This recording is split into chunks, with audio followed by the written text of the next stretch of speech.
আজকে রাতে ঢাকাতে এক স্বামী তার স্ত্রীকে হত্যা করেছে, 4টা সন্তান, 4 সন্তান, অথচ 4 সন্তান দেখে স্ত্রী রান্না করতেছিলেন, গোস্ত রান্না করতেছেন, রান্নাঘর থেকে ধরে নিয়ে গিয়ে শ্বাসরোধ করে হত্যা করে শ্বশুর শাশুড়িকে ফোন দিয়ে বলেছে আত্মহত্যা করেছে আপনার মেয়ে। শ্বশুর শাশুড়ি আসার পরে দেখে তার মেয়েটিকে হত্যা করেছে, ডাক্তারের কাছে নিয়ে যাওয়া হয়েছে, 4টা বাচ্চা আছে, অথচ স্ত্রীকে স্বামী হয়ে হত্যা করলেন। আপনাদের কি মনে হয় এদেরকে মানুষ কি বলা যায়? জোরে বলেন, বলা যায়? আজকে 4টা সন্তান এতিম হয়ে গেলেন, হাউমাউ করে কান্না করছেন, বাবা কান্না করছেন, মা কান্না করছেন। আল্লাহর কোরআন বলেন উলাইকা কাল আনআম, এরা হলেন চতুষ্পদ জন্তু। আল্লাহ বলেন না, শুধু চতুষ্পদ জন্তু নয়, বালহুম আদল, যারা মানুষ হয়ে মানুষ থাকে না এরা চতুষ্পদ যন্ত্র, ওই শকুর কুকুর বানরের চাইতেও বড় নিকৃষ্ট। আজকে আমরা মানুষ হয়ে মানুষকে হত্যা করে ফেলতেছি, অথচ বাঘের কাছে একটা ইমানদার নিরাপদ ছিল, একটা সিংহের কাছে ইমানদার নিরাপদ ছিল। আমরা এমন মানুষ হয়েছি, মানুষের কাছে মানুষ নিরাপদ নয়। ক্ষমতার জন্য, জমির জন্য, রাজত্বর জন্য আজকে মানুষ হয়ে আমরা মানুষকে হত্যা করতেছি। এটা মানুষের পরিচয় নয়। ইমানদার ব্যক্তি একজন মানুষ আর একজন মানুষকে কখনো হত্যা করতে পারে? স্বামী হয়ে স্ত্রীকে হত্যা করতেছে, অত্যাচার নির্যাতন। আবার এমনও স্ত্রী আছে স্বামীকে নির্যাতন করে, এমন ঘটনা ঘটে কি ঘটে না?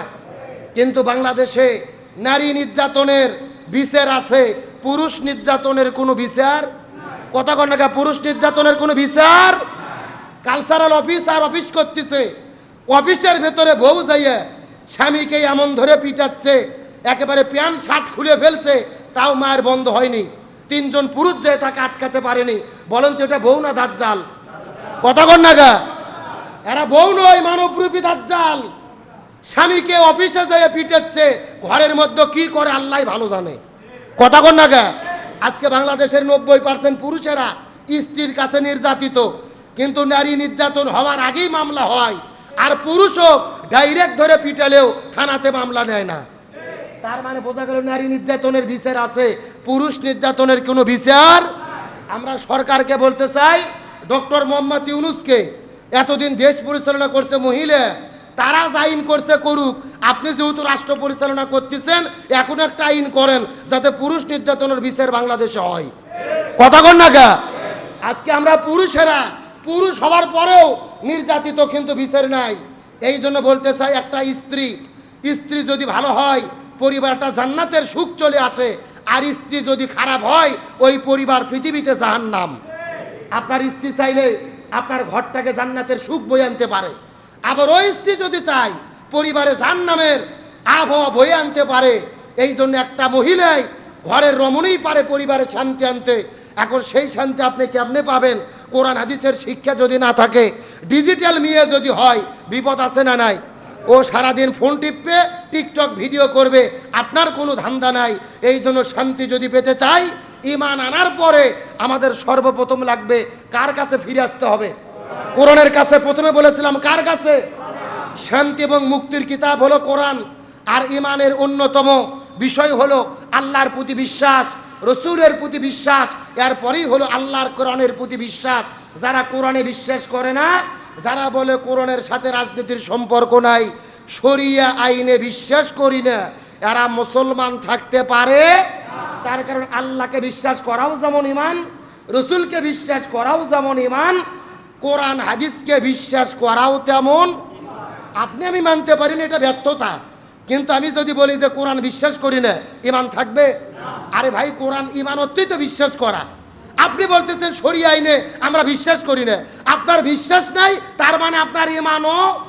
এই জন্য আমি বলতে চাচ্ছিলাম, আগে ঈমান পাকাপোক্ত করেন। সারা জীবন নামাজ পড়েননি, হজ করেননি, যাকাত দেননি, জিকির করেননি, কিন্তু ঈমান গ্রহণ করে মরেছেন। এই ঈমানের ওসিলাই হলেও একদিন না একদিন আল্লাহ আপনাকে জান্নাতে দিতে। কিন্তু আপনি মুখে ঈমানের দাবি করেছেন, মাথায় টুপি, মুখে দাড়ি, আল্লাহর ওলি সাজে দুনিয়াতে ঘুরছেন, আমুল খুবই ভালো, ভেতরে ঈমান ঠিক নাই। আপনার ইবাদতের চারানা পয়সার কোনো দাম। এই জন্য আসুন আমরা ইবাদত করার পাশাপাশি আগে ইমানকে পাকাপোক্ত করি। ইমান যদি ঠিক থাকে আল্লাহ আমাদেরকে জান্নাত দেবে। ইমান ছাড়া জান্নাতে যাওয়া যাবে না। জান্নাতে যাওয়ার মূল সত্য আমাদের ইমান থাকা লাগবে। আল্লাহ তাআলা আমাদের সকলকে পাকাপোক্ত ইমানদার হওয়ার মতো তৌফিক দান করুক, বলেন আমিন। নিশ্চয় যারা মুখে মুখে বলেন রব্বুন আল্লাহ, আমাদের রব হলেন আল্লাহ, সুম্মাস্তাকাম, অতঃপর তার উপর অবিচল থাকে, তাতানাজ্জালু আলাইহিমুল মালাইকা, এদের উপরে রহমতের ফেরেশতা নাজিল করে দেয় কি? আরো জোরে বলেন।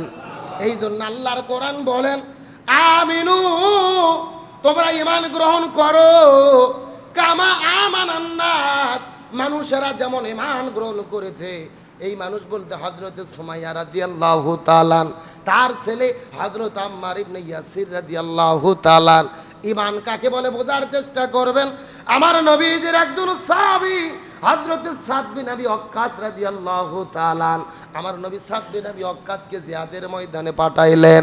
কতগুলো সৈনিক নিয়ে, শত শত সৈনিকদেরকে নিয়ে তিনি জিহাদের ময়দানে চলে যাচ্ছেন। যাইতে যাইতে হঠাৎ করে সন্ধ্যা নেমে আসলো। বেলা যখন ডুবে গেল, পথের মধ্যে যাত্রা বিরতি করবেন, কিন্তু তারা কোথায় যাত্রা বিরতি করবেন খুঁজে পাচ্ছিল না।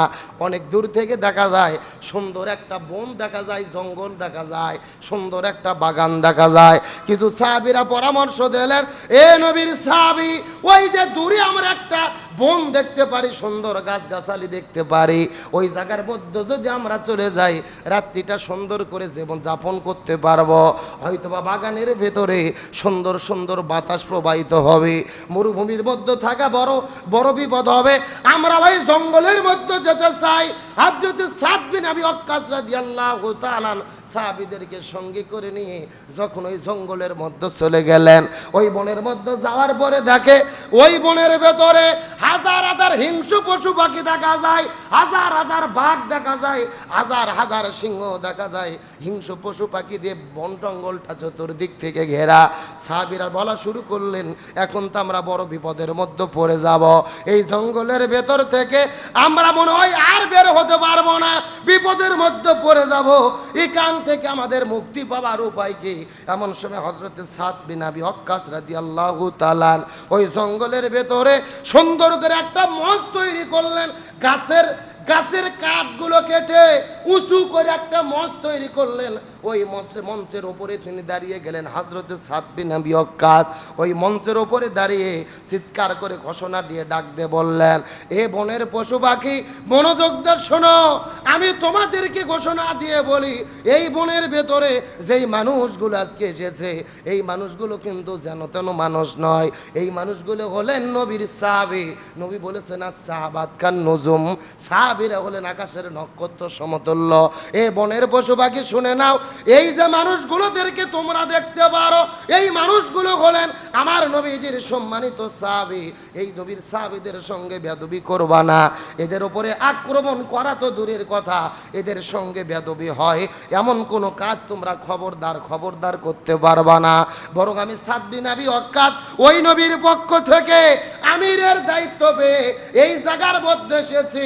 আমি আমির হয়ে তোমাদেরকে ঘোষণা দিয়ে দিলাম, আমরা যত এরিয়ার মধ্যে অবস্থান করব, এই এরিয়ার মধ্যে তোমরা থাকতে পারবা না। অনতি বিলম্বে এই এরিয়া ছেড়ে তোমাদেরকে যেতে হবে। আর যদি চলে না যাও, আমি আমার তরোয়ালের আঘাতে তোমাদেরকে এই দুনিয়া থেকে বিদায় করে দেব। আল্লাহু আকবার বলবেন না? হযরত সাদ বিন আবি ওয়াক্কাস কাদের উদ্দেশ্যে ভাষণ দিলেন? জঙ্গলের হিংস্র পশু পাখিদের উদ্দেশ্যে হযরত সাদ বিন আবি ওয়াক্কাস ঘোষণা দিয়ে দিলেন। তাও যেন তেন ঘোষণা নয়, অনুরোধ নয়, বিনয় নয়, আদেশ করতেছেন, তোমরা এই সাহাবীদের সঙ্গে ভালো ব্যবহার করবে, যদি না করো আমি তোমাদের বিদায় করে দেব। আমি হুকুম করলাম এলাকা ছেড়ে তোমরা চলে যাবে। জোরে বলেন না আল্লাহু আকবার। আবার বন্ধুগণ, মুসলমান ভাইরা গভীর মনোযোগ লক্ষ্য করুন। এই কথা বলার পরে হাদিসের মধ্য থেকে পাওয়া যায়, এই সাদ বিন আবি ওয়াক্কাস যখন ঘোষণা করে দিয়েছেন, পশু পাখিগুলো তার জবানের কথা যখন শ্রবণ করলেন, আল্লাহ তাআলা শোনার মতো তাদের সুযোগ দিয়ে দিলেন, আল্লাহ তাদের শোনার মতো যোগ্যতা দিয়ে দিলেন। এই পশু পাখিগুলো এলাকা ছেড়ে দৌড়ানো শুরু করে দিলেন। এমনকি যেই বাঘ সিংহগুলো তাদের বাচ্চাগুলো এলাকার মধ্যে ছিলেন, মুখের মধ্যে বাচ্চাগুলোকে কামড়িয়ে ধরিয়ে এলাকার মধ্য থেকে দৌড়ে দৌড়ে যাওয়া শুরু করে দিলেন। 15 থেকে 20 মিনিটের ভেতরে ওই এলাকার মধ্যে যত হিংস্র প্রাণী ছিলেন, ওই সাহাবীদেরকে নিরাপদে রেখে ওই এলাকা থেকে তারা অন্যত্র চলে গেলে। ইমানের শক্তি কাকে বলে আর ইমানের দাম কত বোঝার চেষ্টা করেন।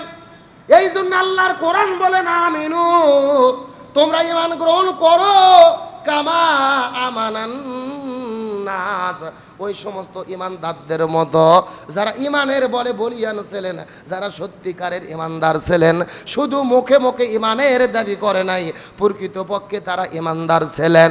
এই ঘটনা ঘটার পরে ওই সাহাবীরা রাত্রি যাপন করার পরে ওই জঙ্গল থেকে যখন বের হয়ে চলে যাবেন, একজন সাহাবী ওই জায়গার মধ্যে ছাড়া পড়েছিলেন, যার নাম হলেন হযরত সাফিনা রাদিয়াল্লাহু তাআলা। এই সাফিনা ছাড়া পড়ার পরে হঠাৎ করে তিনি লক্ষ্য করে দেখলেন তার কাছে একটা হিংস্র বাঘ চলে এসেছে। এই নবীর সাহাবী, তার নাম কিন্তু সাফিনা ছিল না, তার নাম ছিলেন আব্দুল্লাহ। কিন্তু এই সাহাবীটা বিভিন্ন জায়গায় যখন সফরে চলে যেতেন, অন্যান্য সাহাবীদেরকে বলতেন, তোমাদের যদি আসবাবপত্র থাকে আসবাবপত্রগুলো আমাকে দিয়ে দাও, আমি তোমাদের জন্য বহন করে নিয়ে চলে যাব, আমি তোমাদের আসবাবপত্রগুলো বহন করতে চাই। এই দৃশ্য নবী দেখার পরে ডাক দেয়া বলে, এ আব্দুল্লাহ, এই যে মরুভূমির ভেতরে মানুষের কত কষ্ট হয়, নিজের যানবাহন চলতে চলতেই নিজের আসবাবপত্র নিজেই নিতে পারে না, অথচ অন্যান্য সাহাবীদের আসবাবপত্র তুমি নিজেই বহন করে দাও, তুমি কি জাহাজ নাকি? সাফিনা শব্দের অর্থ হলেন জাহাজ। নবীজি আব্দুল্লাহকে সাফিনা বলে ডাক দিয়েছেন। আব্দুল্লাহ সাহাবীদেরকে ডাক দিয়ে বলে, আজ থেকে তোমরা আমাকে আর আব্দুল্লাহ বলে ডাকবে না, নবী আমাকে ভালোবেসে সাফিনা বলে ডাক দিয়েছিলেন, এই জন্য আজ থেকে আমার নাম হবে সাফিনা, আমি হব মরুভূমির জাহাজ, আমি অন্যান্য দুর্বল দুর্বল সাহাবীদের আসবাবপত্রগুলো মরুভূমিতে বহন করে দিতে চাই। এই সাফিনা রাদিয়াল্লাহু তাআলা মরুভূমির মধ্যে পার হওয়ার পরে জঙ্গলের মধ্যে আটকে গেলেন। একটা বাঘ এসে তার সামনে দাঁড়িয়ে গেলেন।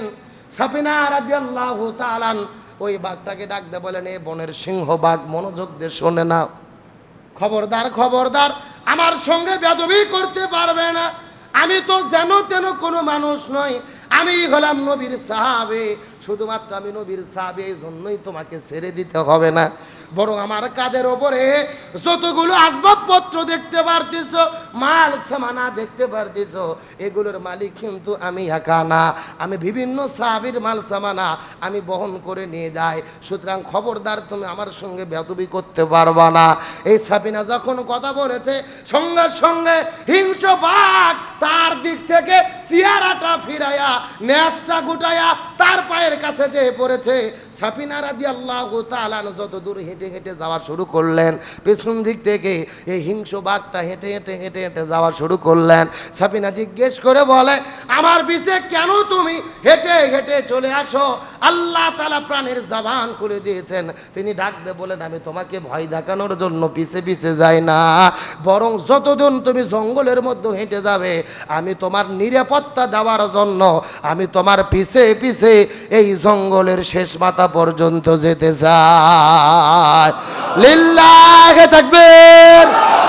ইন্নাল্লাযীনা ক্বালু রাব্বুনাল্লাহ, নিশ্চয় যারা আল্লাহর প্রতি ঈমান গ্রহণ করে, ঈমান আনার পরে আল্লাহকে রব বলে দাবি করে, সুম্মাস্তাকামু, এবং তার প্রতি অবিচল থাকে, ফালা খাউফুন আলাইহিম ওয়ালা হুম ইয়াহজানুন। আল্লাহ বলেন, আল্লাহর প্রতি ঈমান গ্রহণ করার পরে যারা অবিচল থাকে, এদের কোনো ভয় নেই, এদের কোনো টেনশন নেই, এদের রক্ষা করে কে? আরো ধরে বলেন। একটা বাঘের কাছে মানুষ নিরাপদ, একটা সিংহের কাছে মানুষ নিরাপদ, অথচ আমরা মানুষ হয়ে এত হিংস্র হয়েছি, একটা মানুষের কাছে মানুষ নিরাপদ থাকতে পারে না।